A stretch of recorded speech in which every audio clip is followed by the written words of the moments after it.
आय व्यय के प्रश्नों में एलिगेशन कैसे लगाते हैं, आइए समझते हैं इस प्रश्न के द्वारा। देखिए इसमें प्रश्न है कि भुवन की मासिक आय 45,000 रुपया है और उसका व्यय 33,000 रुपया है। यदि उसकी आय 22% बढ़ जाती है और उसका व्यय 11% बढ़ जाता है तो नई मासिक बचत क्या होगी? नई मासिक बचत बताना है। तो यहां देखिए जो इनकम होता है वो क्या होता है? Expenditure plus saving. यानी जो इनकम होता है वो व्यय और बचत का मिश्रण होता है। इनकम व्यय और बचत का मिश्रण होता है।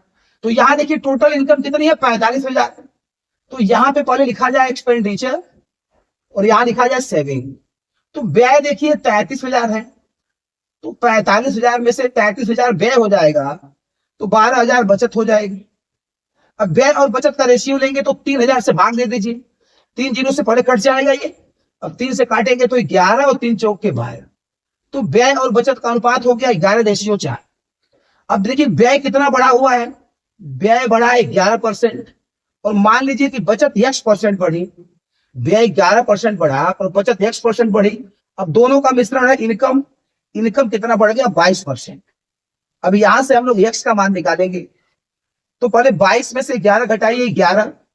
यहाँ 22 बढ़ा है 11 से तो यहाँ x बड़ा हो जाएगा, यहाँ हो जाएगा x माइनस 22। तो व्यय और बचत का अनुपात हो जाएगा x माइनस 22 और रेशियो 11। तो यहां पे देखिए x माइनस 22 और रेशियो 11 और व्यय और बचत का मिश्रण। यहां से देखिए व्यय और बचत का जो अनुपात है वो 11:4 है। तो यहां हो जाएगा 11:4। यहां से क्रॉस मल्टीप्लाई करिए हो जाएगा 4x और माइनस 88 बराबर 11 का 11 में गुणा कर देंगे 121 आ जाएगा।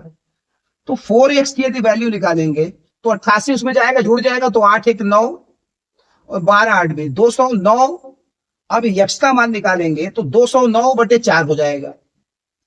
209/4% ये आपका बचत बढ़ा, इतना परसेंट बचत हमारी बढ़ गई। अब बचत पहले है कितनी? 12,000 पहले है, इतनी बढ़ गई। तो 12,000 रुपए का 209/4% निकालिए तो 209/4 और परसेंट हटाएंगे तो 100 हो जाएगा नीचे। अब ये 2 जीरो से 2 जीरो कटेगा। अब 12 से इसमें गुणा कर दीजिए, पहले 4 से काट दीजिए इसको, 4 तिहाई।